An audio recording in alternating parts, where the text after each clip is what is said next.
أعوذ بالله من الشيطان الرجيم.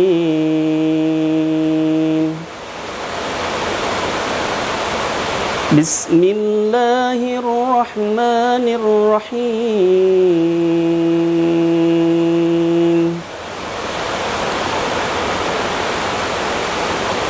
والضحى والليل إذا سجى ما ودعك ربك وما قلى وللآخرة خير لك من الأولى ولسوف يعطيك ربك فترضى ألم يجدك يتيما فآوى ووجدك ضالا فهدى ووجدك عائلا فأغنى فأما اليتيم فلا تقهر وأما السائل فلا تنهر وأما بنعمة ربك فحدث.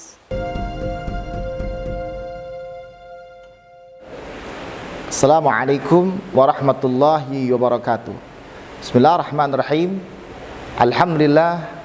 Alhamdulillahi wa kafa, wassalatu wassalamu ala habibinal mustafa wa ala alihi wa sahbihi ahli sidqi wal wafa, wa ba'd.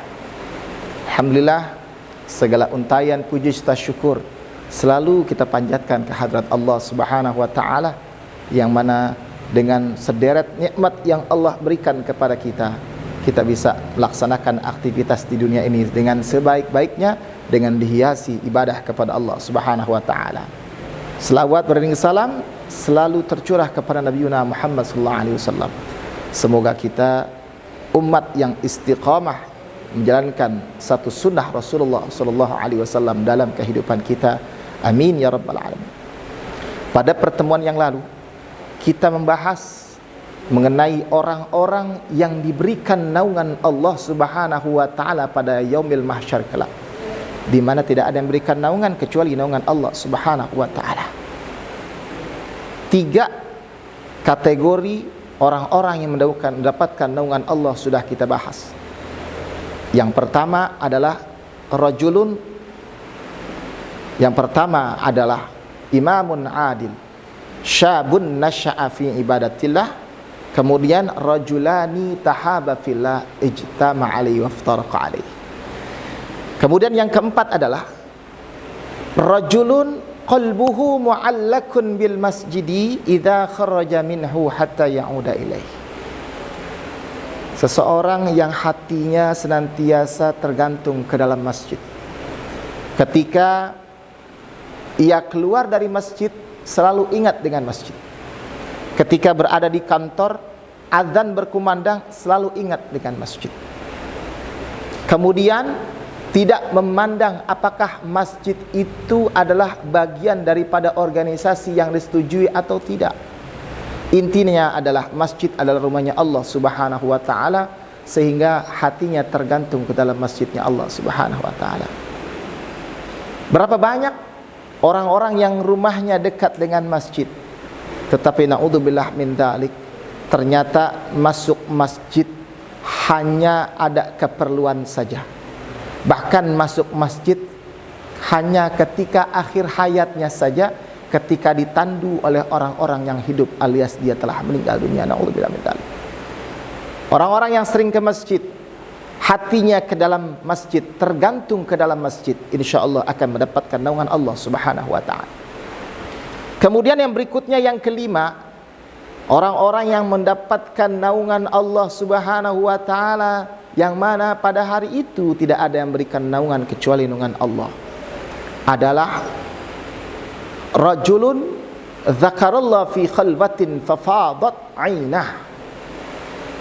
Seseorang yang berzikir kepada Allah sambil berlinangan air mata, Masya Allah. Terkadang kita berzikir kepada Allah, lisan kita bergerak, hati kita ternyata diam saja. Berapa banyak di antara kita berzikir kepada Allah hanya lisan saja, ternyata fisik kita sedang bermain-main kepada kawan-kawan kita semuanya.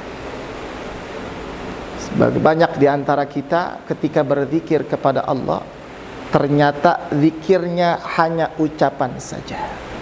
Padahal Allah berfirman di dalam Al-Quranul Karim, fadhkuruni adhkurkum washkuruli wala takfurun. Fadhkuruni, maka ingatlah kalian kepadaku. Adhkurkum, maka aku akan mengingat kalian. Ketika ingat kepada Allah, maka Allah pun ingat kepada kita. Imbal baliknya serasi. Namun ketika seseorang lupa kepada Allah, berpura-pura ingat kepada Allah dengan lisannya, tapi hatinya tidak berzikir kepada Allah, bagaimana Allah mau ingat dengan kita? Oleh karenanya, tidak heran kalau seandainya banyak untayan doa kita belum diijabah Allah. Terkadang lantaran kita mengingat Allah, ternyata hanya lisan kita saja. Zikir kepada Allah sambil berlinangan air mata. Caranya bagaimana? Pemirsa yang mudahkan Allah Subhanahu wa taala, kalau kita melihat satu buah nyanyian, ketika nyanyian itu merdu, maka banyak orang yang meresapi nyanyian tersebut, ternyata tanpa sengaja air matanya keluar. Itu baru sebuah nyanyian. Jika zikir kepada Allah bisa beriringan air mata, maka harus ada irama yang syahdu. Harus ada irama yang notabene membangkitkan semangat kita, mengingatkan kita akan kemahabesaran Allah Subhanahu wa taala. Pemirsa yang dimuliakan Allah Subhanahu wa taala, orang-orang yang berzikir kepada Allah sambil berlinangan air mata, maka insyaallah akan diberikan naungan Allah Subhanahu wa taala. Yang keenam adalah rajulun da'athum ra'atun dzatu mansabin wa jamalin ila nafsiha faqala inni akhufullah rabbal alamin. Seorang hamba Allah yang dipanggil, diundang oleh wanita yang cantik rupawan, orang yang kaya, untuk bermaksiat. Ia katakan, inni akhufullah rabbal alamin, saya takut kepada Allah. Masya Allah, godaan yang terbesar laki-laki dalam kehidupan ini adalah perempuan, wanita. Berapa banyak orang terjerumus dikarenakan wanita. Berapa banyak pejabat-pejabat yang tadinya lurus dikarenakan istrinya tidak lurus, akhirnya terjerembab dalam jurang korupsi dan nepotisme. Oleh karenanya, wanita ini merupakan ujian Allah Subhanahu wa ta'ala. Istri merupakan ujian Allah, dan perempuan yang ada di sekeliling kita merupakan ujian Allah. Oleh karenanya, ketika seorang laki-laki diuji dengan perempuan yang cantik rupawan, yang kaya raya, bermaksiat, ia katakan, ini akhafullah rabbal alamin, saya takut kepada Allah. Ini ujian yang sangat berat. Kemudian yang terakhir, rajulun tasaddaqa bisadaqatin fa'akhfaha hatta la ta'lama shimaluh ma tunfiqu yaminuh.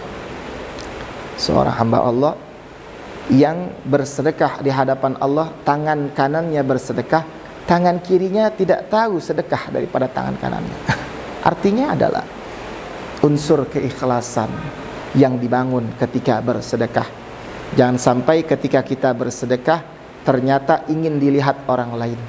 Jangan sampai ternyata ketika kita bersedekah bilangnya tulis fulan bin fulan, enggak taunya di situ ada alamat dikasih lengkap. Berarti ini ada ketidakikhlasan, karena jangan-jangan lantaran alamat lengkap biar orang lain tahu siapa yang menyumbang. Naudzubillah min dzalik. Oleh karenanya itulah orang-orang yang akan diberikan naungan Allah Subhanahu wa taala. Ada 7 golongan yang sudah kita bahas. Mudah-mudahan kita termasuk golongan yang senantiasa mendapatkan naungan Allah Subhanahu wa taala, dan mudah-mudahan kita akan bertemu di syurganya Allah Subhanahu wa taala. Amin ya rabbal alamin. Hadanallah wa iyyakum ajma'in. Thumma assalamu alaikum warahmatullahi wabarakatuh.